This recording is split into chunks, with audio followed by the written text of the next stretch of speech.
guest at Pressure Points with your two favorite mystery-solving boyos. I'm Detective D, and this is undercover journalist AJ. We're coming at you with Season 4, Episode 6, The Forgotten Battle. Find us on Instagram and Twitter at PointsOPressure. Let's get to it, cutie pies.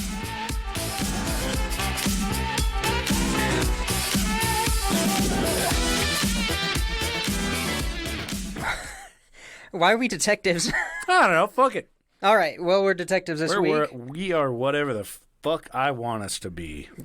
Yeah, that's understandable. Well, you do anything fun last week? I had some good come to Jesus moments with you.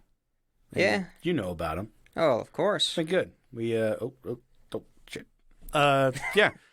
AJ and I had some good long talks. Some magical moments. About sterilization. Yeah, about me and my future wife not fucking... No, God, no. I'm getting engaged now.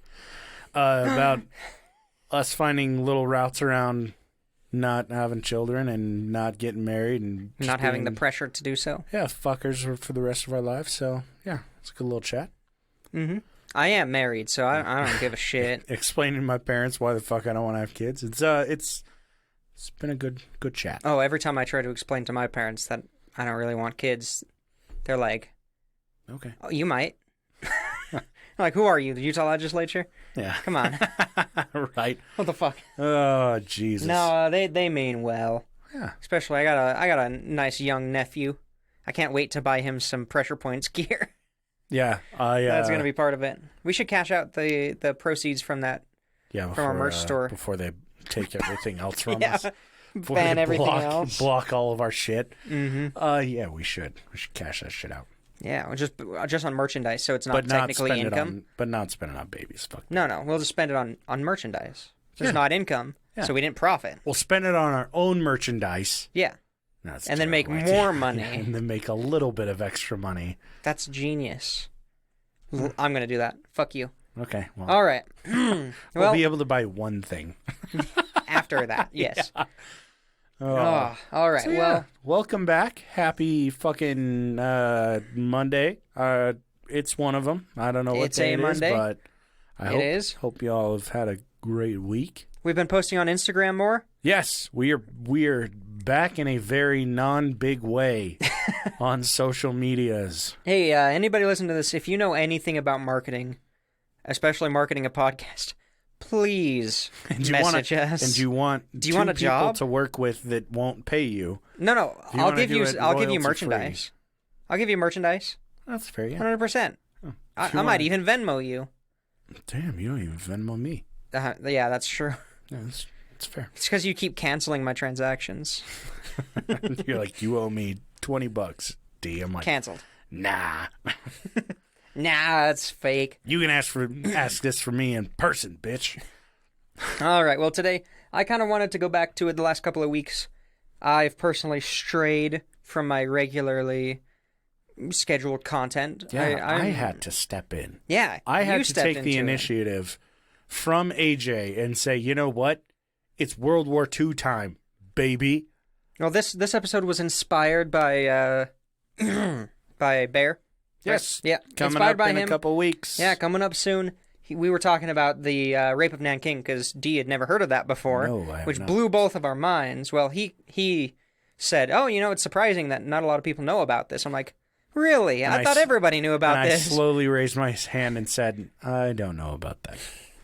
It was very embarrassing for both of us. And if you guys don't know much about it, don't Google image search it. Oh, no, don't. I showed D a whole gallery of that shit. If you want to be up all night, probably don't take a look at any of those. Unless you have some pretty good antidepressants. So, yeah, really, though. Today we're going to talk about the forgotten battle of World War II. This is in the Pacific Theater. There are a couple of forgotten battles. This one is particularly brutal. I also just realized that I started going to school a couple of months ago, and I now have access to scholarly journals, and one of those is a journal of history. So fantastic. You're going to get way better sourced stuff from here on out. We really just need to attribute this entire episode to Bear. Oh, yeah, 100%. Because AJ would have never looked into this shit if it hadn't been for his suggestion. So, beautiful. Bear, Thank if you. you're out there, thank you. And we look forward to chatting with you, sir. Heck yeah. All right, so Peleliu. We're going to be talking about the Battle of Peleliu.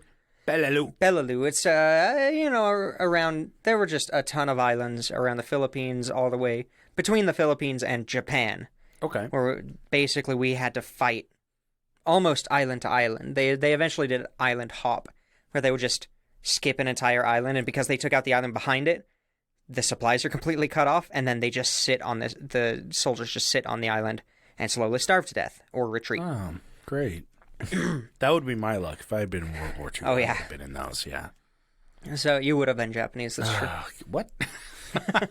So the Peleliu is an island that's 6 miles long and 2 miles wide. Not a huge island. Wow. Jesus. In May of 1944, High Command wanted General MacArthur to land on, it error corrected the thing. It's like Leyte Island, L-E-Y-T, or Ley Island. Ley Island, I think. Oh, I should have double-checked my notes. It's fine. How much this beer happens did you every have? other week. Jesus, yeah. Did you voice to Texas again? AJ? No, maybe. No. So it's an island in the Philippines. And, they were worried about Peleliu because it had a, 2-plane airstrip on it. So, shit, if MacArthur goes to this island, like we want him to, he could get flanked. He could get completely broadsided by these airstrips. So, on this absolutely enormous island, that would be very hard to do. I've been listening. Sure. Yeah. So they got the Marines and they said, "All right, you guys are going to go fuck up this island. It's only 6x2, should be a cakewalk. Yeah, take like half easy. of an atomic bomb. No, It's they not said a it would take deal. 2 to 3 days. Easy peasy. You can just walk in." But little did they know, the Japanese turned the entire island basically into a pillbox, or like a bunker. Oh. There were hundreds of underground tunnels and caves just full of ammunition and supplies, and it was all hidden. So, reconnaissance basically said, they have this airstrip and a couple of airplanes, and just like a regiment of troops, and you're good. This will be easy. You got the Marines going in. They were pretty fucking badass. My hope on this is that they just tried to bomb it, and the ceiling of the bunker wasn't very well reinforced, and just all of the bullets start going off, and everyone dies, even the people bombing. Well, that's my hope. Close. That's my hope. They spoiler alert, potentially. Potentially, we'll see. So the U.S. Navy started bombing the island. They would, flew aircraft over it. They fucking firebomb that shit. They artilleried it. They mortared it. They good old American style. Oh yeah, we eviscerated those fucks. Jesus. They completely destroyed the airfield. Pretty much the entire island was completely clean of vegetation. It was all burnt. God. And this was the start of Operation Stalemate, which is an ironic name. Turns out, because they were like, "Oh yeah, it'll be 3 days, easy peasy." Oh no, in and out, 3 days. I feel like anytime you hear someone go, "Oh, it's gonna be easy," it wasn't fucking easy. Yeah. So High Command said, "All right, get started." September 15th rolls around, the invasion begins, and the Marines get to shore. They start charging, expecting what the general tactic was. Once the military reaches the shore, there's a banzai charge where the Japanese basically run at you with their bayonets and just, fantastic, stabbing you in the chest. Yeah. And you're just overwhelming numbers. Doesn't matter how many you shoot, more of them will show up to stab you with a bayonet.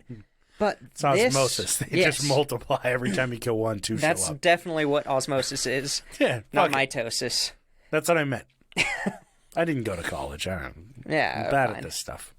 So they started their invasion, and instead of a wall of troops with bayonets, they reach a wall of gunfire and mortar shells. Oh, boy. Turns out they didn't really damage the defense network pretty much at all. Damn it. I was wrong. How could I, of all people, be wrong? It's crazy, I know. You heard it here first. D was wrong on something. Also, that day, it got up to 110 degrees, and it was extremely humid. Oh, God. So, equally as fast as they were getting shot down, Marines were passing out from heat stroke. There was one dude who... That's us. That's us. It's us in this room. We know exactly what they're going through. If you hear a thud at some point in the episode, it's one of me dying of fucking heat stroke. Oh, it's already getting hot in this room. I think my wife turned on the heater. Open. Oh, no, I closed it. Damn it. No, we had it open. Oh, we did. It's already toasty. Yeah, and it snowed like yesterday. Yeah, it's almost like we should use the AC that's sitting under this table at some point. Nah. Who does that? Let's turn it on to heat. All right, so there was one story of a dude. He was newer to the group, to his regiment. He was pretty green, and he remembered he was basically on face down in the sand, digging himself down to avoid the bullets. Oh, I thought he was trying to get to like cooler sand. Well, that helped. That's what I did. And he was digging himself down, and he looks at two veteran soldiers who were there with him, and they were basically battle-hardened kind of thing. They were already suffering from the PTSD, and they got a Japanese soldier was killed earlier, and they kind of approached it and was like, it's looting time, get some souvenirs. What? And they started stripping this dude down and just stuff shit in their pockets. What the fuck? Apparently that was just a widespread thing. If you saw a dead Japanese person, you would just loot them. Yeah, apparently it was the same thing with like any of the people exploring Egyptian pyramids. Yes, during the early 1900s. Ooh, definitely. Like there is nothing separating us from like seagulls. Human beings are squirrels. Like, oh my God, something shiny. Like, oh yeah. And I mean, that's how I am. I see a quarter on the street. I would walk to the middle of the fucking freeway and pick that shit up. Mm-hmm. In a second. Yeah. Yeah, it helps me supplement my gold. I'm like, oh, that could be silver. No, it's not, you stupid fuck. Stupid. But, so it was a rough fucking assault. I think there were 3 regiments total. Yeah, there were 3 regiments who were attacking this island, which should have been plenty of people. Let's see, where was I? Oh, yeah, so they, the water was a lot more shallow on approach to the beach than they thought, so a ton of landing vehicles would get stuck on coral. And so they're having to, like, run further and, like, need So then they have to run through 100 yards of salt water while being shot at. By the time they reached the beach, most of the time, both of their canteens, because they generally had 2, were just empty. So 110-degree humid weather. Exactly. Fuck. Full uniform. And they're having to, like, high knee through the water. You can't shuffle through water. They have to keep their guns above their, above the water line. Fuck. Yeah, hundreds of yards of water. I feel exhausted just hearing about this. So, pretty quick after that, they were able to kind of get a foothold on the beach in some positions where they weren't just immediately getting shot at, and kind of plan their next move. And some troops brought water onto the shore. They heard the cries, they heard the reports that people are just fucking dying of heat stroke left and right. So let's get some water to the shore. The way they did this is they brought them in these big drums, recycled oil drums. What? So, yeah, just recycled oil drums. And they were like, okay, cool. Just basically on the ship, they were like, all right, fill up some water and put it in something that we can transport it in. Question, real quick. Mm-hmm. Because I don't know a lot, it's the end of that sentence, like, is that even a safe fucking practice? Like, I don't care how many times I wash out, like, the little quart of oil that I use. I would not drink water out of that. And this isn't culinary oil. Yeah, no. I'm saying motor oil. Like, yeah, it's like that oil. What? Like, I don't know anything. Well, they weren't cleaned out well, and people started drinking it, and then people started throwing up. You're kidding? Nope. Oh my fucking God, dude! Apparently they were throwing up. They were passing out. Even worse now. Dummy D is even smarter than the U.S. military. Surprising. You heard it here first. I don't know how that's possible. It's impressive. So the Japanese commander was a bit smarter than a lot of the other island commanders in the area. Oh, I thought you were going to say smarter than the people attacking. And well, that too. You don't say. He had set up his command center to be under 50 feet of rock. Fuck. So no matter what happened, they weren't going to blast through it. Yeah. And he was able to keep communication lines through every inch of the caves and the trenches and the bunkers. A lot of these sections and bunkers and hideouts were protected by steel doors. Jesus. Like these were intense and very well planned. It's regarded as one of the most well-defended islands in the entire Pacific Theater. Yeah. Damn. Like, this shit was crazy. Jesus. Fuck. He had firing lines that intersected each other and covered each other across every inch of the island. Every inch of beach was covered by multiple people. On just this little 6x2 mile 6x2. Yeah, that's it. 12 square miles. This motherfucker has just got, like, Set. the most fortified place on the planet. Pretty much. God damn. He had 11,000 troops, and a lot of times they were just alone in their post, or there were 2 to 3 people if it was a larger kind of concrete pillbox. Yeah. And a lot of the like defensive positions were just a natural cave entrance that you just can't see. So they would just be sitting there with a gun. Like they use the island's like natural ecosystem to completely hide where they were shooting from. Oh my God, that's genius. So like imagine charging this beach and bullets are coming out, but you don't see where a single one is coming from. You don't see a single enemy. Good Lord. Like this is terrifying. And these are all Marines at this point. This is just Marines. So, they are like the well-trained. Yeah, this isn't just like dipshit scrubs. Yeah, these are well-trained people who have stormed islands before. And there was no battle line. There was no line to break. Like a big thing that you would have a lot is, okay, this is where this army is, this is where this army is. And if you can break through that line, you can start to flank everybody and it all falls apart. Because this, and correct me if I'm wrong, I don't know. Well, I'm not going to get back into how much I don't know. But this style is similar to like guerrilla style warfare, correct? Am I wrong? It's like guerrilla style, but with a lot of money to back it up. Okay. A lot of money and a lot of time and strategy. Yeah. Whereas a lot of guerrilla warfare is like, it's definitely strategy, but it's make do with what you have. Like rush These into guys a were able city. to build bunkers in naturally occurring Okay. caves. I see what you're saying. And implant steel doors.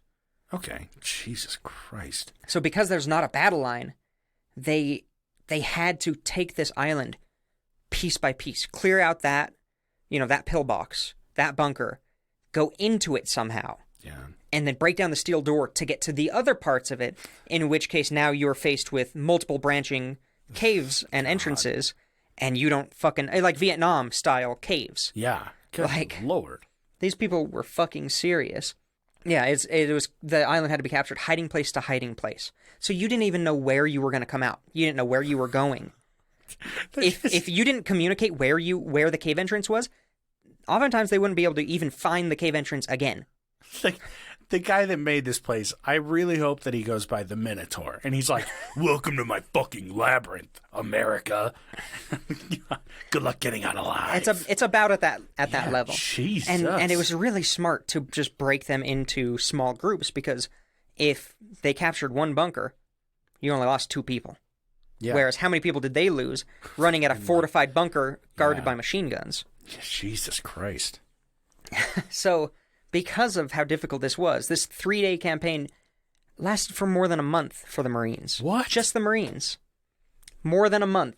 They suffered 6,526 casualties. Holy shit, dude. So they had 3 regiments. A regiment is 3,500. Yeah. So they had 10,500 when they started, and they lost 6,500. And that's at least 10,500. That's just the Marine number, I should say. Jeez. So this is before. At this, after a year, Good fuck. the army showed up to help, basically, because they're Like, like, "Fuck, the we were army's supposed to gonna be, help, we yeah." were supposed to be on the other island by now.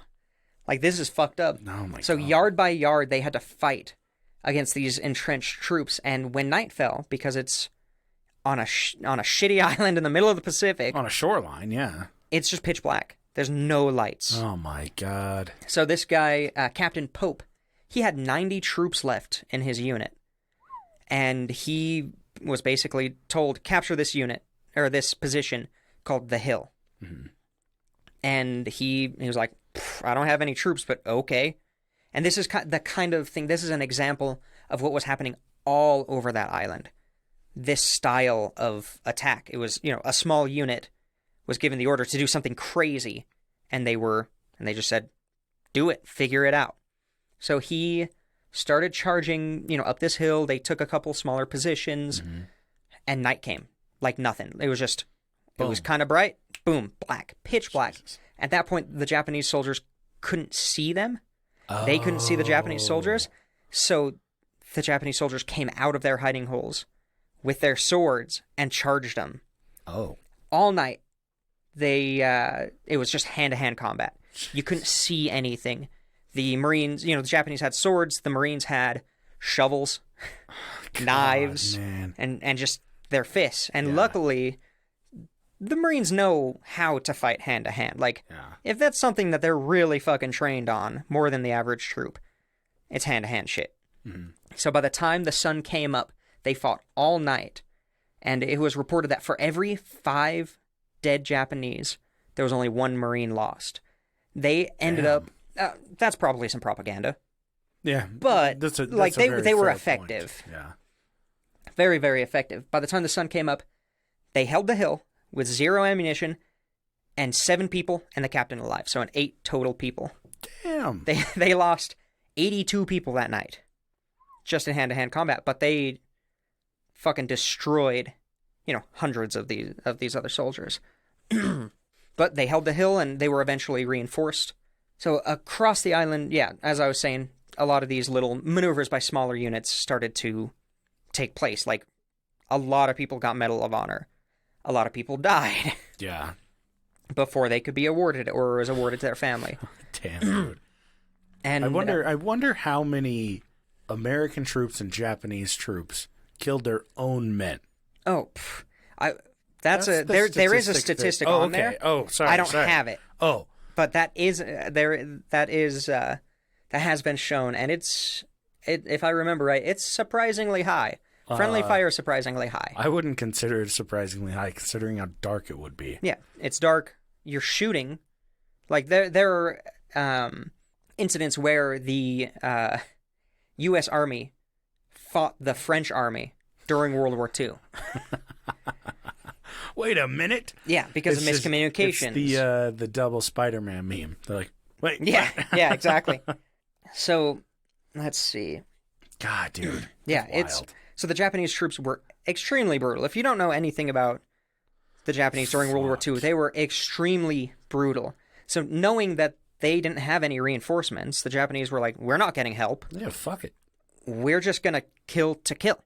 We're going to do what we can until we die. Like, who gives a shit? So they would do exceptionally brutal things. Like, there was one group of Marines who, a small group, it was like 3 people, I think, who were ambushed, beat the shit out of, the Japanese chopped off their hands, knocked out their teeth, cut off their penises, shoved the penises in the mouth, and then chopped off their head, and then put the head on top of the body to be found by other Marines. Oh, God.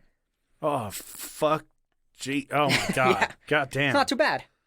I mean, I guess those are war crimes. Maybe. I suppose. Oh, damn. I am burning through my content. I gotta slow down. That's good. Fun. You're just pulling a D. Yeah. Towards the end of the month, the Marines were supplemented by the Army. And, by this time, they were basically... So how long has this whole thing, up to this point, how long... Up to this point, it's a month. Year. Oh, a month. Year? No. I thought you said at one point they had sent people in after a year. No. Sorry, a month. My bad. No, it's been now a month of a 3-day operation.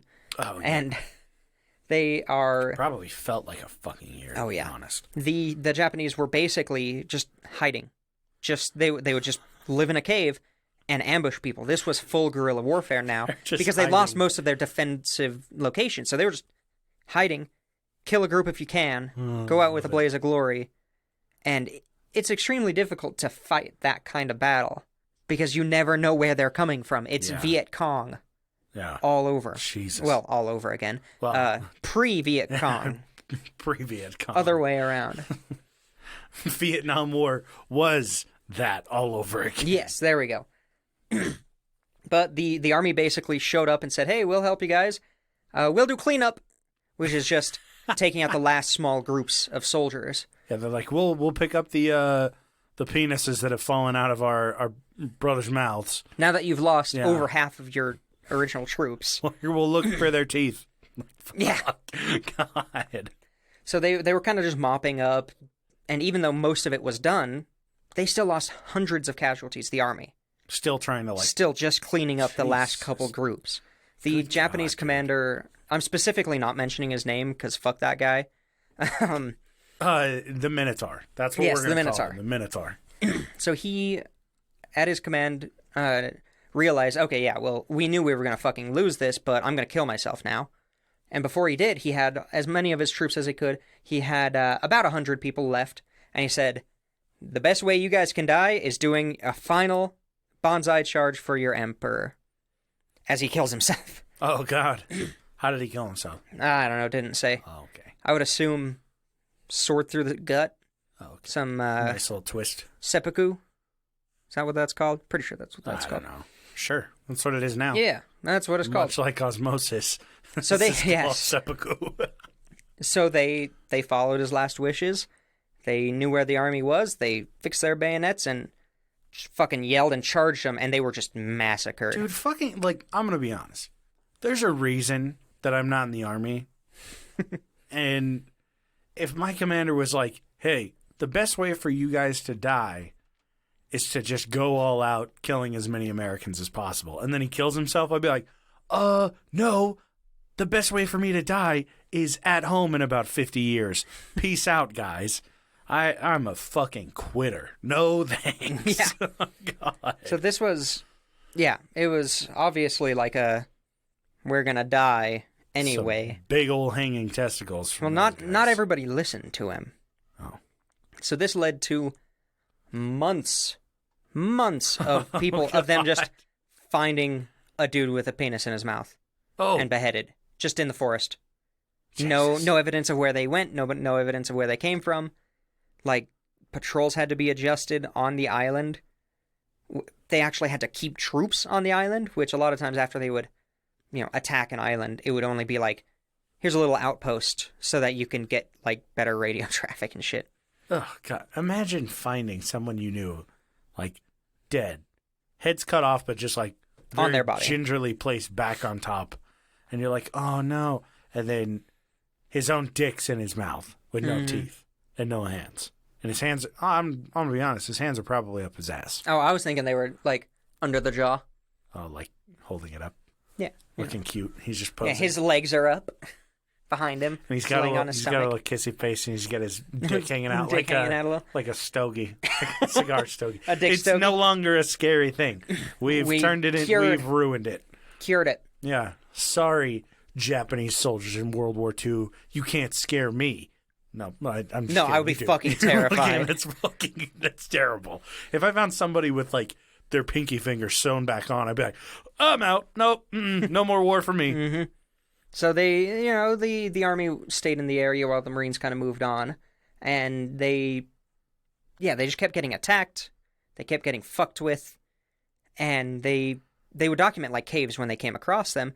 Eventually, they just started bombing cave entrances as they could. Just to not worry about it. They're like me in any fucking like warfare game. I'm like, oh yeah, I'm just gonna get an RPG or bazooka, throw it in somewhere, and then we'll go in. Yeah, they would just blow this shit up. There was one cave that they blew up. That after like I think it was like a week, they heard a weird noise coming from that cave, and the rubble all started to shift. And like 5 dudes crawled out of it. They had dug themselves back out. And they subsequently surrendered because they were too weak to fight. You don't say. When a cave falls in on you, probably aren't going to be that strong. Yeah, just strong enough to dig out. Yeah. Oh, God. Oh, and it was just over and over like predator in the jungle kind of attacks. Just like you're there. They didn't have, at this point, most of their ammunition was gone. So it was brutal, like swords and knives and big old rocks. Jesus. And this kept going for months. Like they officially declared the island that they declared that the hostilities on the island had ceased, and the high command kind of moved on with all the shit, but they had to keep sending troops back because people kept getting attacked. Kept fucking dying. Jesus. Yeah, nothing like they never lost any large like encampments or anything like that. It was just this guy just showed up dead. This guy just showed up dead. This guy was swimming in a pond. Yeah. And he was found dead. This guy was just on patrol. He stepped to the side to piss, and now he's dead. And now his dick's in his mouth. Yeah. God. Out of nowhere. God. Like, I mean, it makes sense to keep sending people there because as soon as you pull back from it, the Japanese army is like, okay, fill it back up. Like, I mean, they couldn't get troops. We've officially fortified again. I mean, but the remaining troops could. But like you band send together. You send just a small battalion over there. It's like you've basically refortified entirely. Yeah, it's not like they had the type of explosives to blow up all of those pillboxes. A lot of times it was just they got in. They got close up enough to throw a grenade into that small room. Yeah, good like, lord. Yeah, it would be really easy to just refortify. Yeah. So, for months and months and months, this just crazy shit happened. And towards the end of the war, the U.S. did something pretty interesting. They would go to all these islands, and they had a retired Japanese admiral, somebody who hadn't fought in that war, I believe. That was a weird noise. I don't think that made it through, but if that happened, sorry. What the fuck? I don't know what that was. The aliens are trying to communicate with us. Yeah, no big deal. That's fine. So they would bring this retired Japanese admiral to these different islands with a megaphone and basically say, hey, the war's over. Come out. We lost.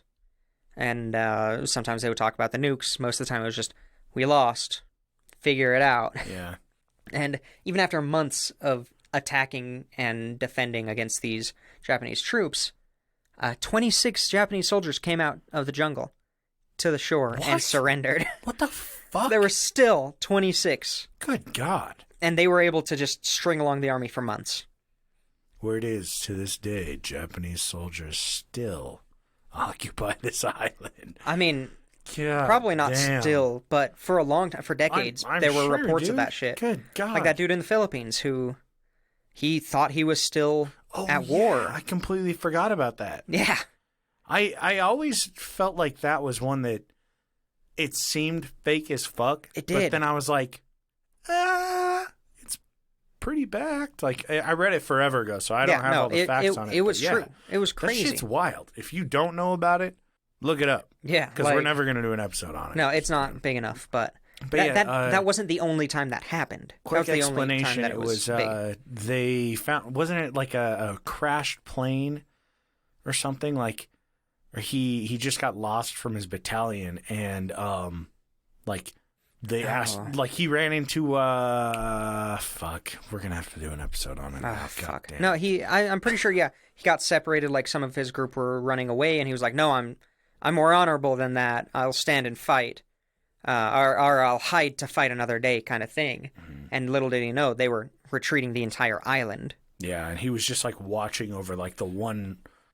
He was like, I'll just protect this one spot. Fuck it. This one cave. Yeah, good God, yeah, he would fish for food. He was still in his uniform when they found him. That's right. He like maintained his uniform the entire time. He kept his radio on, waiting for orders. Like he thought he picked up like radio frequencies and the megaphone dude saying it was the end of the war, and he thought it was a trick because he knew Japan would never surrender. Mm-hmm. Jesus Christ. So yeah, that shit happens. Let's see. So the army themselves, after the Marines lost, 6,500 troops, the army themselves lost 118 people just during the occupation. Over 800 were injured, and because they were there for so long, 2,000 of them were suffering from tropical illnesses. Good God. Yeah. So despite all of the deaths, despite winning, on top of that, and despite winning, there's still Jesus Christ, man. Yeah. So, how many people got heat stroke? God! How many people got heat stroke, passed out, face down in the water, and drowned? Weighed down by their helmet or gear, or yeah, who knows? Fuck that. So this attack had similar casualties to Iwo Jima. But, Iwo Jima is taught in school. Like, the flag raising. Everybody's seen the iconic photo. A lot of people know about that guy who was an alcoholic, who was one of the flag raisers and helped identify the people who were in there. Yeah. We talked about him. Didn't we talk about him? I don't think we did. Fuck, I thought we did an episode on him. Ira. I don't remember his last name. Johnny Cash has a song about him. Shit. Fuck. But this isn't taught. I bet you, unless you're really into... No, it's good. Unless you're really into World War II history, chances are you haven't heard this one. I feel like a lot of that is... It's probably not taught in American history because, well, one, we're fed propaganda like fucking madness, but because of how poorly they did. Like, so many people died. It was supposed to be a 3-day job, and now it's, like, stretches into months long.